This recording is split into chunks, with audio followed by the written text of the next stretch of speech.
Hey there, welcome to Livewire. I'm your host, Luke Burbank. This week on the show, we are talking to writer and reporter Casey Parks about her new book, Diary of a Misfit, in which she chronicles what it was like coming out to her family in Louisiana and her relationship with her mother, and also her journey to understand the life of a trans man named Roy Hudgens, who'd once been her grandmother's best friend. It's part memoir, part journalistic saga, and it is entirely fascinating. You don't want to miss this. We're also going to get some music from the super talented singer, songwriter, and multi-instrumentalist Thunderstorm Artis. He broke into the spotlight as a finalist on season 18 of The Voice. His vocal stylings have been described as warm and powerful, also ways that Livewire has been described. So don't go anywhere. It all gets started right after this. We love the freedom hip-hop offers, but there's a lot less freedom inside the culture than you might think. This is Louder Than a Riot, a podcast where we explore who hip-hop marginalizes and why it's embedded in the fabric of the culture we love. Listen now to Louder Than a Riot wherever you get your podcasts. Hey, Elena. Hey, Luke. How you doing? I'm doing well. Now, I'm looking at you over Zoom as we record this. Are you wearing camouflage? It looks like that kind of Duck Dynasty camouflage, but if you look closely, it's actually a medieval kind of the lady and the unicorn. Oh, wow. That's print. Beautiful. That allows you to fit in seamlessly into a literature program at a major state college. That's right. That's right. Or any medievalist convention that happens to spring up anywhere around here. It's public radio camo, let's be honest. Are you ready for a little station location identification examination? Oh, I think so. This is going to be a good one. I love these hints. Okay, this is where I quiz Elena on a place in the country where Livewire is on the radio. You got to guess where I'm talking about. This city is known as the hot air ballooning capital of the world. Is it Albuquerque, New Mexico? My goodness gracious. It is Albuquerque, New Mexico. How did you know that? Well, when my friend Bonnie moved here, we have a little hot air ballooning festival in Albany, Oregon, and I invited her to it, and she said, I'm from Albuquerque, the hot air ballooning capital of the world. Your mind is a steel trap, my friend. That is the place I was talking about where we're on the radio on KANW. I could have also told you that it claims to be where the breakfast burrito was invented. All right, shout out to everybody listening in Albuquerque and all over the country. Should we get to the show? Let's do it. All right, take it away. From PRX, it's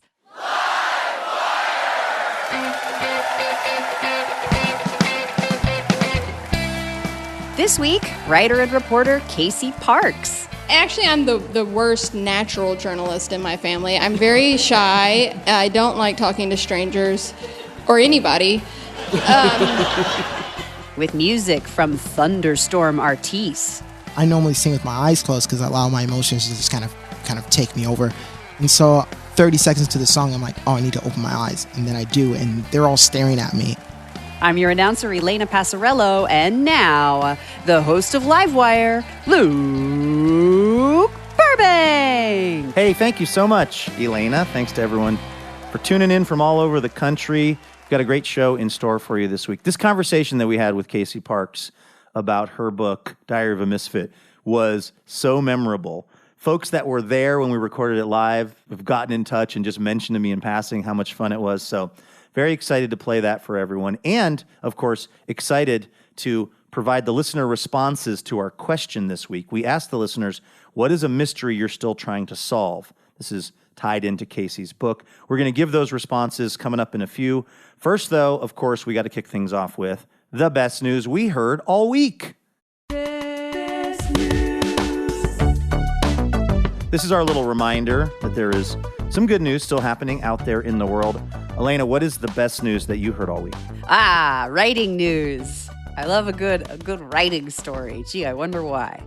So here we have a story about a teenager in London named Dylan Brennan. Dylan is obviously in school, but wasn't in school for a significant part of 2020 and 2021 for reasons that I think you can guess. And like a lot of not just teenagers, but all folks, Dylan noticed that he was spending way too much time in front of screens, namely playing video games. And I've just got to say, if a teenager is realizing that he is spending way too much time playing video games, the hour total of that must have been really significant. That's like a 6-year-old reporting that they got too much Halloween candy. Exactly. But guess what? Dylan did something about it. Not only did he do something about it, he did something that's very, very difficult to do. I can tell you on 10 years of personal experience, he wrote a book. What? He wrote a novel. He sort of channeled the authors that he loved the most, which include J.R.R. Tolkien and George R.R. Martin. And Heard of them? It's just now occurring to me that is George R.R. Martin have 2 R initials in his middle name as a Tolkien shout out? Or do you have to have 2 R's in your middle name to really crush it at that sort of, fantasy style of writing? That's right. So then Daniel R.R. Brennan decided to follow in their footsteps, and he made this book called Noble Betrayed.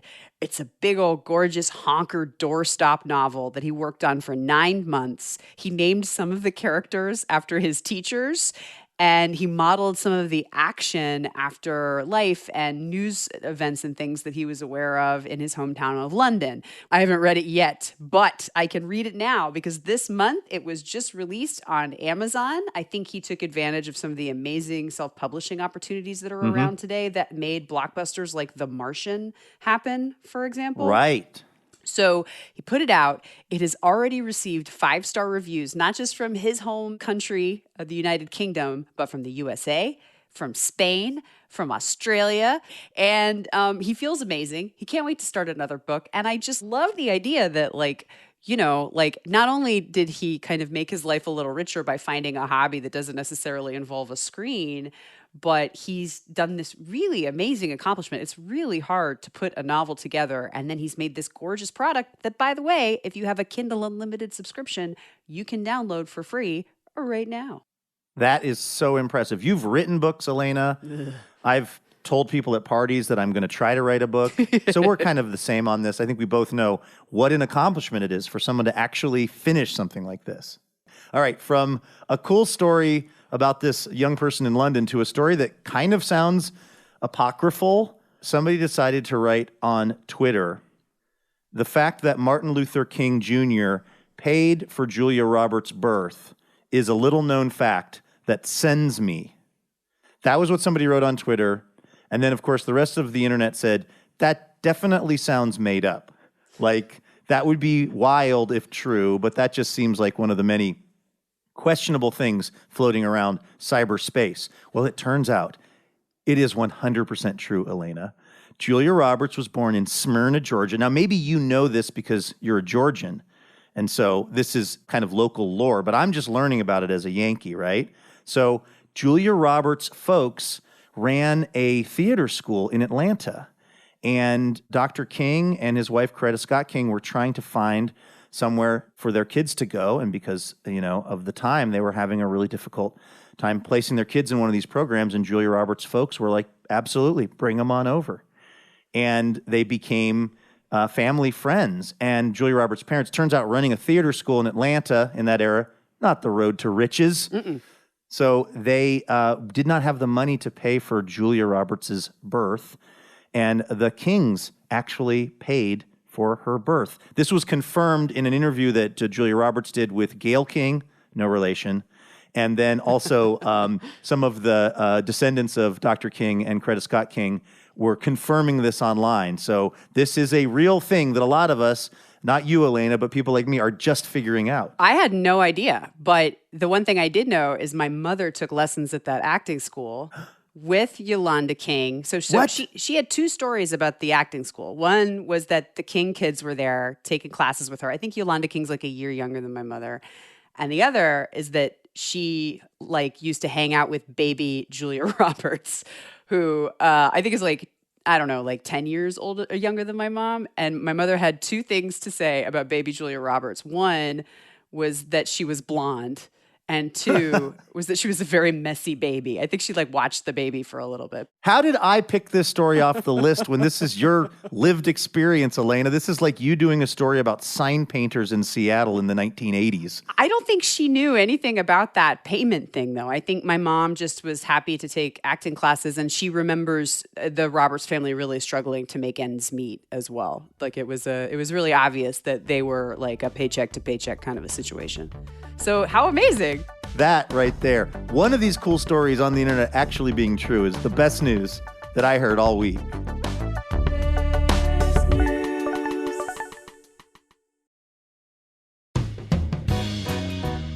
All right, let's say hi to our first guest. She is a Portland-based reporter for the Washington Post, where she covers gender and family issues.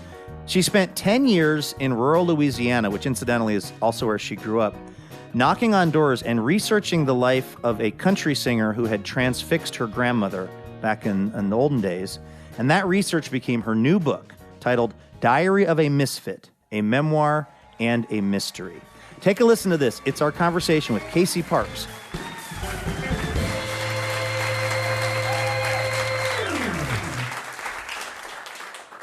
Hello, Casey. Welcome to the show. Thank you. I'm so excited to be here to talk about all the saddest moments of my life. You know, this show contains multitudes. So I think we can cover the whole range of human experience. And I feel like this book actually really does. It is a really intense story of your life and of the life of somebody else who you came to really know about. But I do think that there's moments of lightness and specificity. I don't know if I've read a book where people smoke more cigarettes. I feel like many sentences start with, and then they picked up their Newport Spirit. I did get an email from a friend of mine who I used to work with at the Oregonian, and she said, "This book is making me want to smoke so bad. I love cigarettes." I sort of wanted to start this conversation where the book actually starts. So you're in West Monroe, Louisiana. You're back home from your freshman year of college, and your mom is in the bathroom crying her eyes out. Why? Well, I had kissed a girl, and it was awesome. I was not crying. I thought it was wonderful. And I was so moved by that kiss. I felt like, the week after that kiss, Easter Sunday came around, and I went home to go to church, and I don't know how many of y'all have been to evangelical churches, but the songs are designed to make you cry. Mm-hmm. Like, the chord progression is just like there's a key that it turns in you and you cry. And so I started crying, and they were playing my favorite song, which was Shout to the Lord. And Let the Earth Yes. hear its voice or something? Yeah, and actually this woman that had short hair was the soloist, and I had a long time crush on her, and actually someone from my hometown just reached out to me, and she was like, "Cheryl, really?" And I was like, she had short hair. That's all it took at that time. But so I started crying, and my mom, leaned over and was like, "Do you want to go to the altar?" And I said, I've tried. The altar's not going to fix me. And so I told her I was gay, and the pastor actually went in front of our whole church the next week and said, "Satan's got a hold of Casey." And he prayed this prayer that is actually pretty clever. It was, "Save her and take her." And the idea is like I would ask forgiveness for this kiss and then die immediately so that I could go to heaven. And my dad, when the preacher prayed this, my dad was like, "I'm sorry, did you just pray that my daughter would die?" And the preacher was like, "Well, just on earth. Right. But she'll live forever." Her treasures are stored up in straight heaven. Oh, yeah. It'll be fine. I'll be, on the roads of gold just praising Jesus all day long, which the older I get, the more I don't understand why that's heaven. Just you mean streets of gold? Yeah. No, the praising Jesus all day long, or praising God, so all day long, all you do is tell this dude, "You're awesome." He doesn't sound insecure at all. No, hell, I'm gonna admit, I'm still scared of hell, but I don't know that heaven sounds much more fun. As a former evangelical kid myself, I would say it's a dangerous thing to start pulling on the thread of that poorly knitted Afghan sweater, because comes apart pretty fast. This is Livewire from PRX. We are listening to an interview with Casey Parks from the Washington Post about her latest book, Diary of a Misfit. We've got to take a quick break, but don't go anywhere. Much more with Casey in a moment.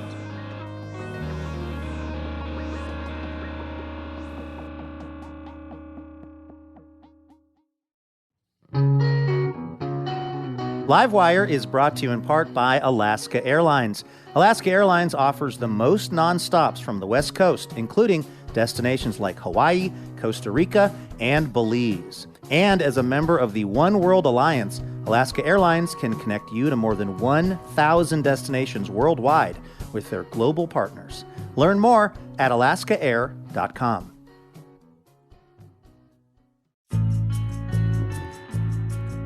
Welcome back to Livewire. I'm your host, Luke Burbank, here with Elena Passarello. We are listening to an interview with Casey Parks talking about her book, Diary of a Misfit. We recorded this in front of a live audience in Portland, Oregon. Check it out.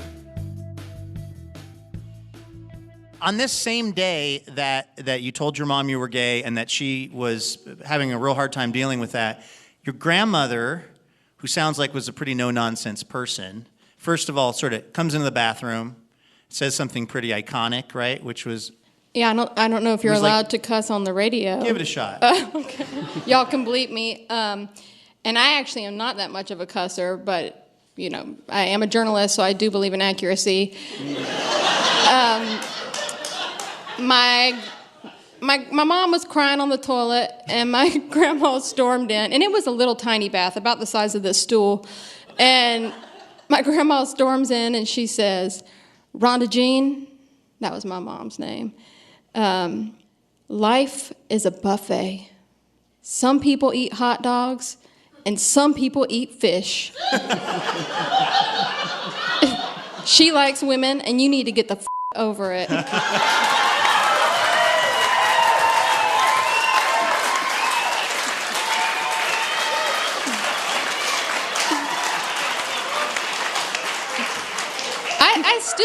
I mean, this was 2002, so I've had 20 years to think about this, and I still, wonder, did she know what she meant when she said fish?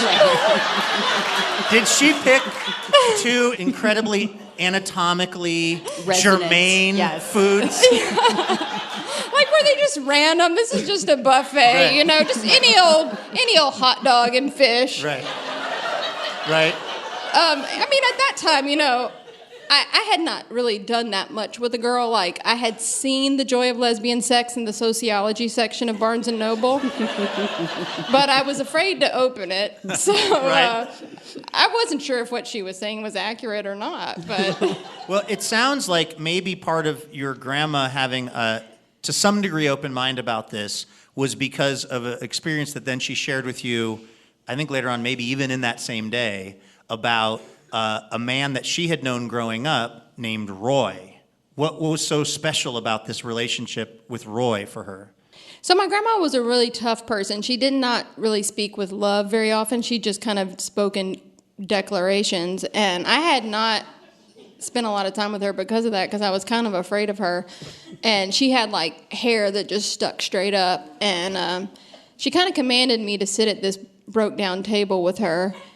And she was just, you know, fumbling with the Virginia Slims, getting ready to smoke. Mm-hmm. Big theme in the book. And she just looked me in the eye and said, I just want to remind everyone, this is 2002, so the terminology was different. But she said, I grew up across the street from a woman who lived as a man.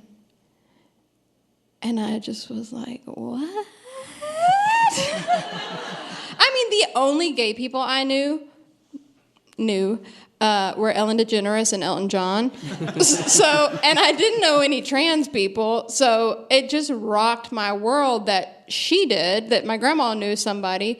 And I remember, the first thing I asked her was, well, did people tar and feather this person out in the middle of town? I was still, you know, thinking Southern, I guess. But, and she just said no. Everybody loved Roy because he was a good Christian person. Mm. When did you get the idea that you wanted to go find out what Roy's life had been like? Well, she kind of commanded me to do it that day. This was a really big day in your life. Like, you must have been tired at the end of this day. This is a lot. She told me that at one point in her life, he had been the most important person to her, but she had lost touch with him. And she told me that there were a bunch of mysteries, the primary one being that he had supposedly been kidnapped as a little girl and raised as a boy. And she said that the people who raised him, the mom, like on her deathbed, pulled my great-grandma down into this tub of alcohol where she was like trying to heal herself or something and had confessed. And so she wanted me to go solve that mystery and find out like what happened to Roy. And, you know, we're a dramatic lot. So they like to smoke in what we called the carport. I think there's a different word for it out here, but just an enclosed garage. So I waited. She went out there. She kind of gave me time to think about her commandment. And then I remember I walked into the carport, and in my mind, it's like very dramatic. Like I wade into the cigarette smoke and just declared like, I will go to Delhi and find out about Roy. And I was 18. I thought that I was a journalist because I had written one article about Salvation Army bell ringers. It made it on the front page of the Alexandria Daily Town Talk. Okay. Don't hide your light under a bushel. But I really didn't know how to be a journalist. In my mind, I was going to roll into Delhi, strut into the library, snatch a reel of microfiche out of the box, and just load it up. And it was going to say, baby stolen. Here's who he belonged to. Here's who stole him. And, you know, here's your answers, Casey. But first of all, I didn't have a car or money. My parents gave me $20 in a Popeye's bathroom for college. So, and I had used that already to buy coffees to see the girl that I had kissed. So, so it took me a couple years to get money and a car and gumption. There was a couple years, and then my mom owed me for some things. Right, because I got to the part of the book where your mom, who knew a lot of people over in this town of Delhi, spelled like Delhi, but pronounced Delhi. And that's a big theme in the South. Like, I just did the audiobook. I recorded the audiobook, and the people at Penguin Random House wrote back to me on a couple things and said, hey, you mispronounced Macon. It's supposed to sound like bacon. And I said, oh no, let me introduce you to a few country songs off the internet. It's pronounced Mason here. There's quite a few words. I mean, we're in Portland. We also like to mispronounce things here. I'll never get used to cooch. Yeah. The street. Everything else is fine and normal.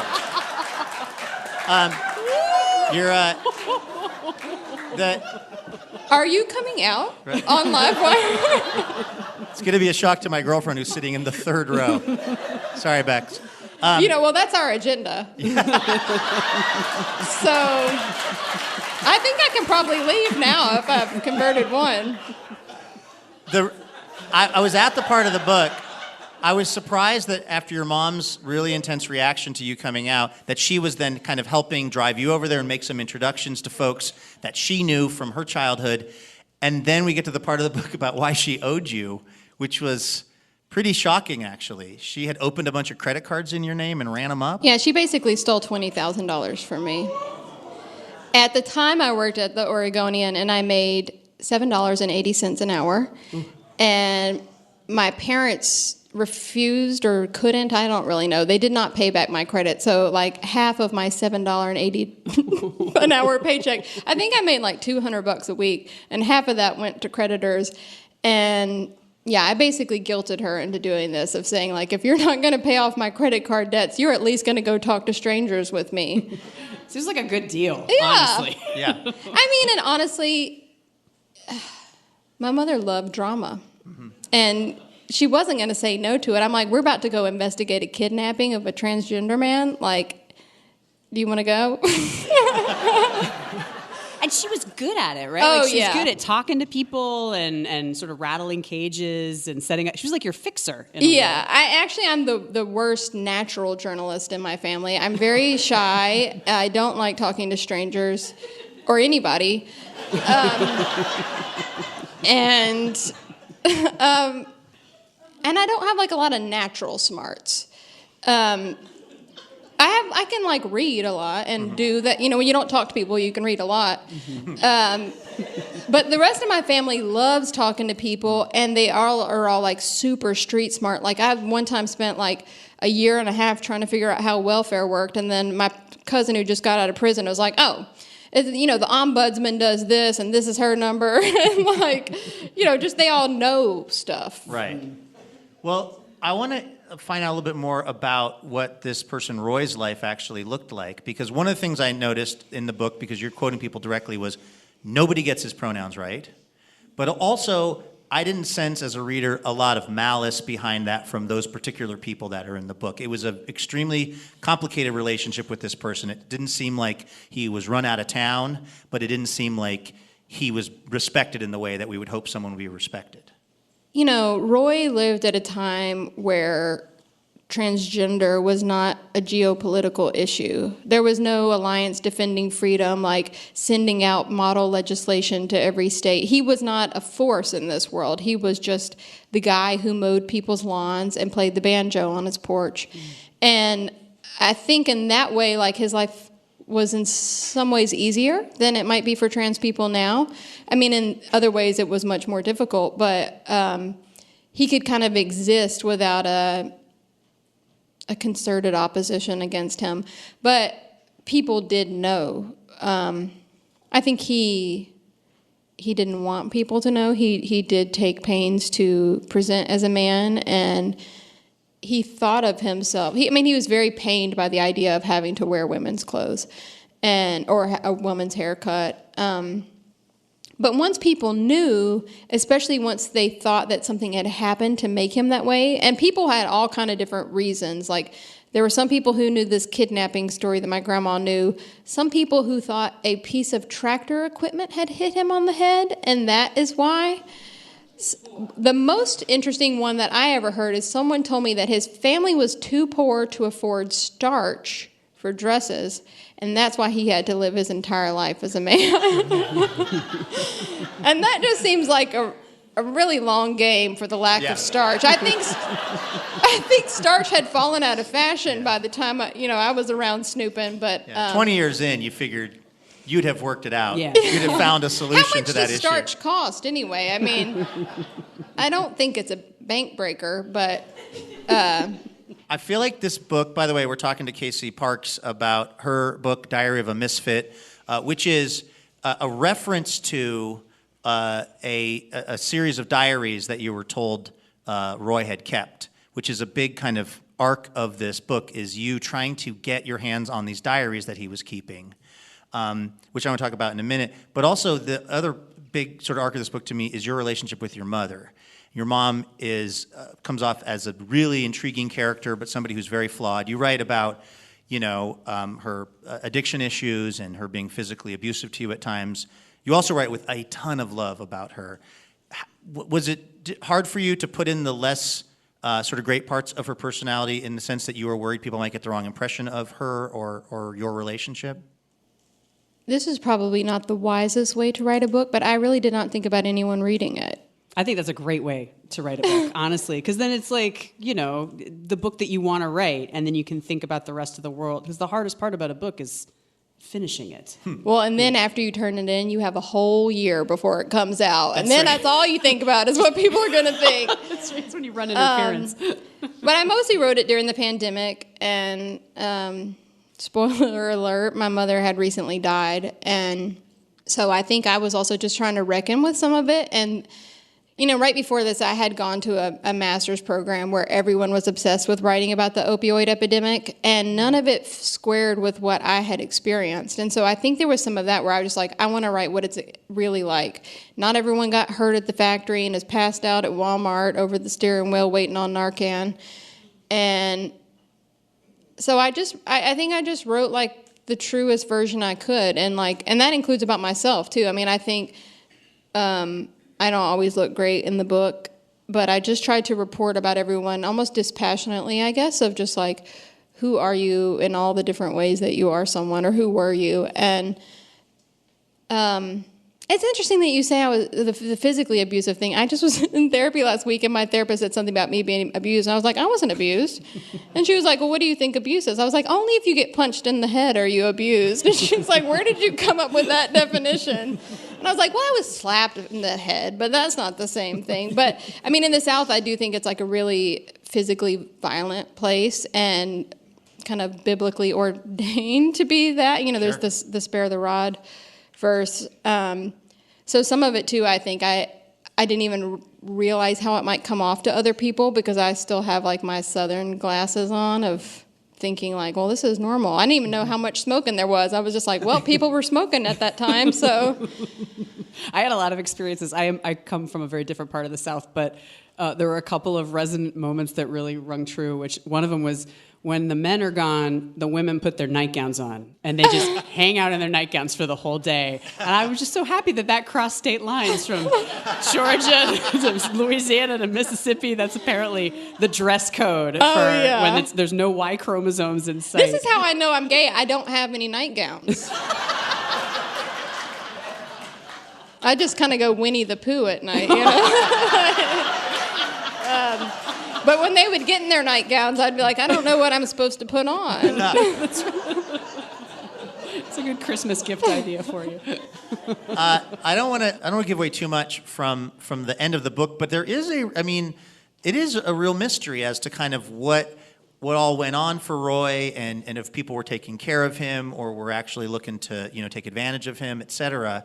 But I was really struck in reading some of the writings that you uncover of his, just like in his Bible and on the back of photos and stuff. I mean, he was a person who unfortunately seemed to have a pretty low opinion of himself. And you could understand why, because of all of the social pressure and things that were really going against him. But I guess I just wonder, what do you think he would make of all of this? I mean, he just lived a pretty quiet life and was a pretty humble person. We're here on a stage in Portland, Oregon, recording this for hundreds of thousands of people to hear. Like, what do you think he would have made of it? I don't know if y'all all know this, but it took me 20 years to write this. And for a lot of those 20 years, I wondered, like, would he want me to do this? And that was scary to me, because I can't ask him. And there was even one time where, like, I was in the cemetery and I saw the woman who raised his tombstone, and I was like trying to dig it out, and I got bitten by a fire ant, and I'm allergic to fire ants, and my arm swelled up really big, and I was like, that was Roy telling me to get out and not do this. But year 19 or 18, I got a poem that he wrote, and the last few lines are, like, when I die, no one is going to remember me and no one is going to miss me.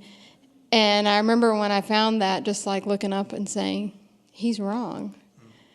I think he is somebody who wanted to be known. I mean, he wrote songs and tried to sell them, and he played them. And I do think people write songs because they want to be known somehow, or like they want to leave something behind. And so I think that he would be moved by it, but I mean, it's certainly a long way from Delhi to have his picture everywhere. I mean, his face was on the front of the New York Times book review and in bookstores, and it is wild to wrap my mind around. And hopefully I'll still make it to heaven and I can ask him. I feel like both of y'all are going to get there, so he's already up there. So Casey Parks, thanks so much for coming on Livewire. It's a great book.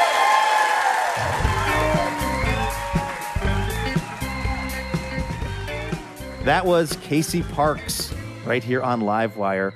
Her book, Diary of a Misfit, is available now. Hey, special thanks this week to Ann Wendland and John Lowry of Vancouver, Washington. Ann and John are part of the Livewire member community, and they are generously supporting our show with a donation each month. And that's something we're very thankful for, because it is how we get to keep doing this week in and week out. So a big thanks to Ann and John for keeping Livewire going.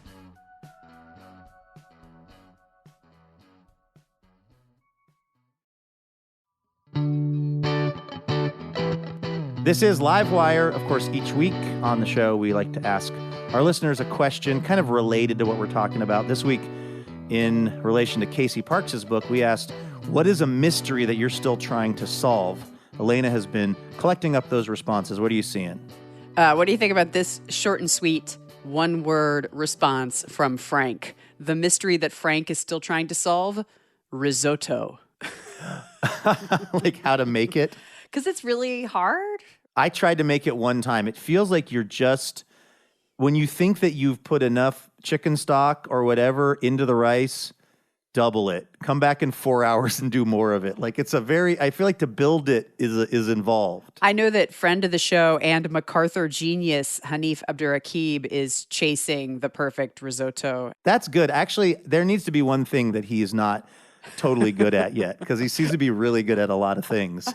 I've mastered eating risotto. That's really my lane, is going to the restaurant and ordering it and then eating all of it. It's so good. It is dense, though. It is like the event horizon of food. It is massively dense. There's some island like right off the coast of Venice that has a very famous risotto restaurant that has drawings on napkins on the wall in which folks like Picasso were so jonesing for this risotto and they didn't have enough money, so they paid in sketches.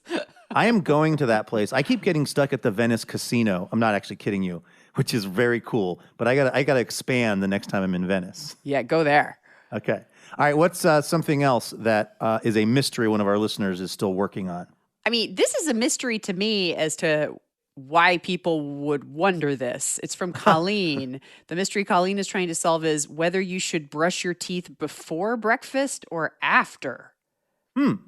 Now, why is that something that seems very obvious to you? You brush your teeth after you eat, right? Because then all the granules and stuff, right? Well, I brush my teeth first thing in the morning. So, see, I do think this might be a mystery, or at least something that there's not unanimity on. Oh, I see. But you don't. But then if you have breakfast, you don't brush your teeth again. I might, depending on emotionally how I'm doing that day. Sometimes I self-soothe by brushing in the middle of the day or flossing. But I feel like the first thing you do in the morning is you brush your teeth to get ready to take on the day. It sounds like the listener is wondering if you might just wait like 20 minutes, eat your breakfast, and then do your brushing and kind of take care of, the malto meal or whatever. I feel like I am revealing something about my own personal hygiene that maybe shouldn't be on the radio, but I wake up, I drink a bunch of coffee, don't want to brush my teeth before the coffee, and then I eat breakfast and then I brush my teeth. Let me just pass out some more questionable science. My daughter told me that she read somewhere that we're not supposed to be rinsing our mouths after we brush our teeth because the toothpaste itself is still doing some work. That is not dental advice from Livewire. I'm just repeating something my adult daughter told me. Okay, before we get in trouble, another mystery that one of our listeners is still trying to solve. This mystery, I believe, is for the younger generation, and it's from Brit, trying to solve every single one of Taylor Swift's Easter eggs. Oh, my goodness. That is a continually renewing resource. Yeah, I don't know any of them. I don't know. I know that Jake Gyllenhaal is maybe involved, but but that's like 1 or 2 albums ago. That's the thing. Every time you turn around, the internet is on fire because T-Swizz has dropped another album that's full of subtweets. Yeah. And I'm still working on like 3, 4. I'm trying to figure out what's going on with 1999 still.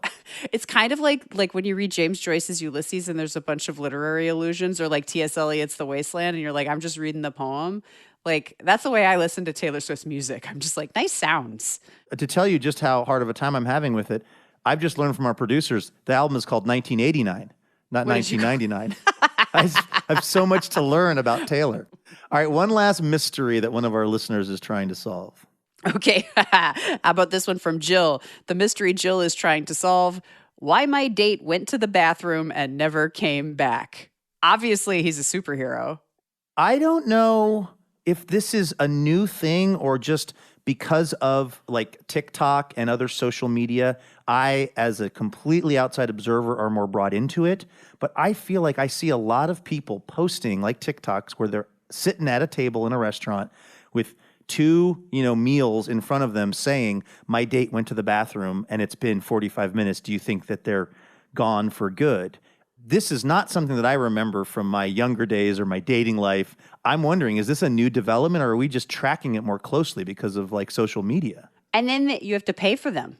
I'm thinking about the heartbreak and the rejection of somebody ghosting on you at dinner, and you're thinking, do I have to tip? I mean, what's the tip on that now? Because I didn't even eat the other thing.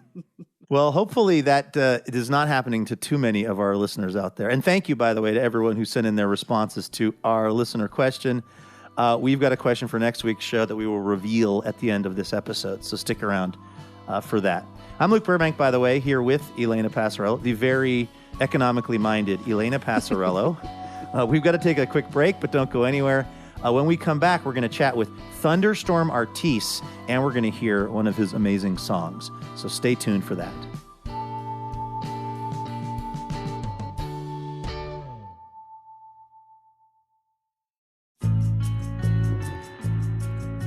Welcome back to Livewire from PRX. I'm Luke Burbank here with Elena Passarello. Okay, before we hear some music, let's get a little preview of next week's show. We are going to be talking to author and Jeopardy co-host Ken Jennings, the only guest that will compel my mother, Susie Burbank, to actually come to a live taping of Livewire, which hurts a little bit. Ken's going to be talking about his latest book, 100 Places to See After You Die, a travel guide to the afterlife, and also what it's like to do those little interviews on Jeopardy with the contestants. We're also going to talk to Erica Berry, who's got a new book called Wolfish. It explores wolves of both the real and kind of symbolic variety, and also our relationship to fear. Plus, we're going to be looking to get your answers to our listener question. Elena, what are we asking the Livewire listeners for next week's show? We would like for you, please, to describe your perfect afterlife. Okay, if you've got some thoughts on the afterlife and what you'd like it to look like, go ahead and let us know on Twitter or Facebook. Hey, are we on Threads yet? Find us on the internet somewhere. They're called live threads for us. That's right. We're at Livewire Radio in most of those places. All right, our musical guest this week broke into the spotlight as a finalist on season 18 of The Voice. None other than the John Legend described his tone as magical. Billboard has praised his earnest, uplifting presence. Since then, he's played with folks like Jack Johnson, Booker T, and his music has been featured on the TV show Grey's Anatomy. He's also toured extensively with his brother, Ron Artis II. This is our conversation with Thunderstorm Artis, recorded in front of a live audience at the Alberta Rose Theatre in Portland.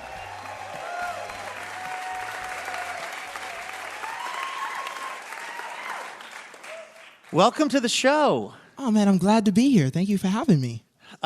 Okay, I understand that you had a song that was recently featured on Grey's Anatomy. Did you have a watching party or anything? It was me, my 5 little nieces and nephew, and my brother and sister. And in California, actually on the Jack Johnson tour, we got to watch it. And it was like the most special thing ever, man. Aww. What was happening when the song played? What was happening in the plot? I had to tell my nieces to look away. It's like an open heart surgery. And so I was like, okay, don't look. Now look. Don't look. Now look. I thought you were going to say like a steamy love scene, but it was... I mean, it probably would have been better, So it was the soundtrack to a medical procedure? It was actually it was like this most intense scene in the show, like for this episode. This is like the season opener, the first episode of season 19, I want to say. And it's this scene where it's like this patient is going through this big heart surgery. The family is all around. They're all praying. And there's like 4 minutes of just like no dialogue. Wow. And just my song is like helping set the mood for this thing. Oh my it's gosh. Like super intense scene. It was wow. I was like, wow, getting chills watching it. So. Oh, that's so cool. Now, we've had your brother, Ron, on the show a couple of times. He is so great. I know sort of famously that your family grew up on the North Shore of Oahu playing music together. That sounds like the most ideal childhood ever, was it? I mean, it was so easy. My school was playing music. I mean, from a family of 11 kids, 6 boys and 5 girls. Wow. I'm number 7. My parents both played music. We were all homeschooled. Sometimes I wish I can go back there and not worry about bills and, just play music every day. It's the best thing. I'm surprised any of you left the home. I mean, I'd be like 60 still there. Like North Shore of Oahu playing music. Just living in my mom's basement, making music. Yeah.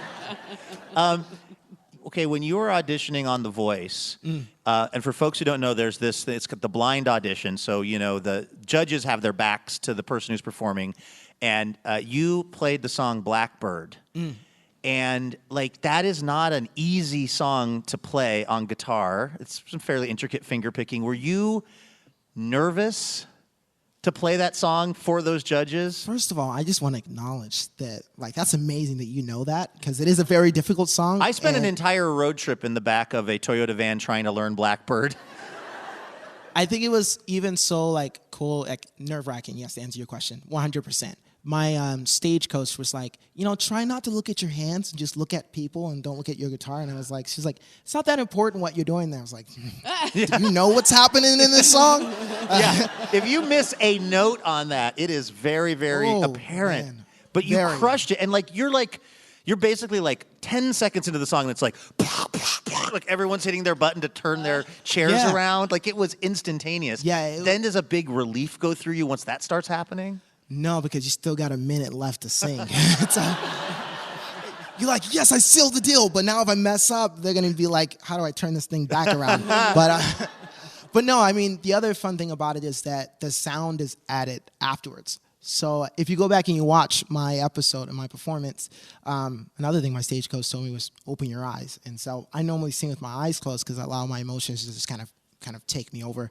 And so like 30 seconds into the song, I'm like, oh, I need to open my eyes. And then I do, and they're all staring at me. And it's like, as far as just the back of this room right there. So they're not that far, and they're a lot closer, and they look good. They're good. Wow. Good looking people. They're looking good. But they're staring right at me, piercing into my soul, just focused. And I'm just like, oh, okay, don't freak out, Thunder. You know what I mean? And I got to get through the rest of the song, And man, it was like one of the best performances of my life. Thankful for that journey, that opportunity. And it came about in the craziest way. I didn't audition for the show. They reached out to me and asked me to come and be on it. And it wasn't something that was in my plan for the year. And it was one of the best things that happened. And I met my wife, and now I have a kid. What? Through all of that. So it's just Sorry. You met your wife through the TV show The Voice? Technically, I was supposed to go on this long vacation. And they made me fly back home to Hawaii to shoot some backstory stuff. And during that little trip that I wouldn't have been on, I met my wife. And now you have 3.5-month-old Ezekiel, who's here somewhere in the building? Yeah, he's right there in the back. Aww. See her bobbling? All thanks to Blake Shelton. Who'd have thunk? Who would have thunk? Okay, what song are we going to hear? So I'm going to do Stronger, the song you heard on Grey's Anatomy. This song is just about a lot of things that I've been experiencing in my journey of being an artist and a musician, and just the idea of my parents have always tried to instill just a sense of compass or truth in us. And so no matter just what I encounter, it was just like, oh, Mom, I pray that I'll stay strong and just continue to carry on the things that you've taught me.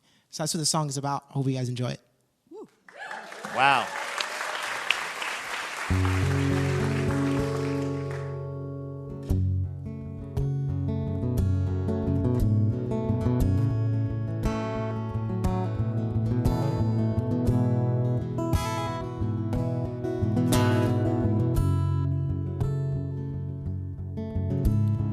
Call me a fool for thinking maybe I could get over, or I could be stronger than the fears in my mind. As Mama always told me, I was meant to be a light in the darkness, but I feel like a candle waiting for a flame. She said, keep on getting stronger, keep on getting wiser, my dear. Don't give in to the forces, don't succumb to your fears. But oh, Mama, I pray that I'll stay strong. Oh, Mama, I pray that I'll stay strong. To hear me, oh Lord, when I look to you for an answer. I need you to show me how to carry on. And he said, keep on getting stronger, keep on getting wiser, my dear.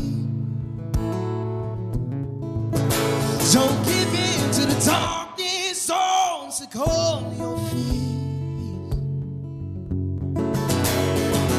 Hear me now if I've lost my way. Search for freedom within my cage. Search for meaning whenever I'm afraid. Oh, mama, I pray that I'll stay strong. Oh, mama, I pray that I'll stay strong. Oh, mama, I pray that I'll stay strong. Oh, mama, I pray that I'll stay strong.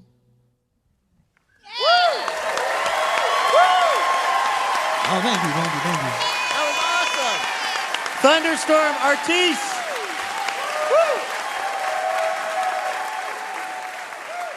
That was Thunderstorm Artis. His new single, Stronger, is available right now. All right, that's going to do it for this week's episode of Livewire. A huge thanks to our guests, Casey Parks and Thunderstorm Artis. Livewire is brought to you in part by Alaska Airlines. Laura Haddon is our executive producer. Heather D. Michelle is our executive director. And our producer and editor is Melanie Sevchenko. Molly Pettit is our technical director and mixer. And our house sound is by D. Neil Blake.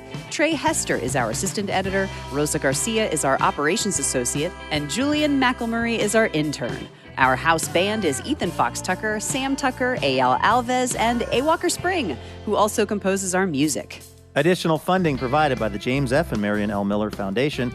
Livewire was created by Robin Tenenbaum and Kate Sokoloff. This week, we'd like to thank members Ann Wendland and John Lowry of Vancouver, Washington.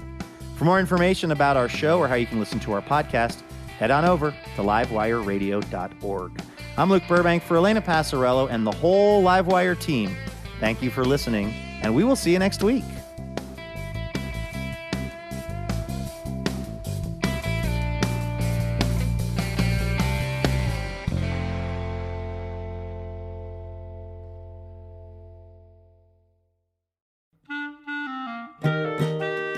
Dear Livewire, when we first met, I was really shy.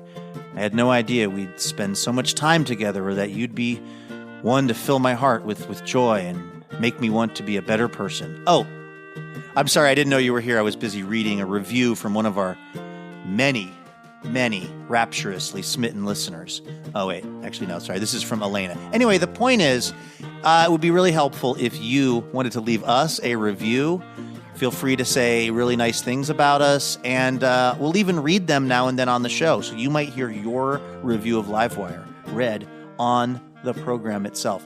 Reviews help other people hear about the show, and then we can keep doing this for a long, long time because we love having this job. Thank you so much if you've left a review, and if you're about to leave a review, you can go ahead and do it right where you get the podcast.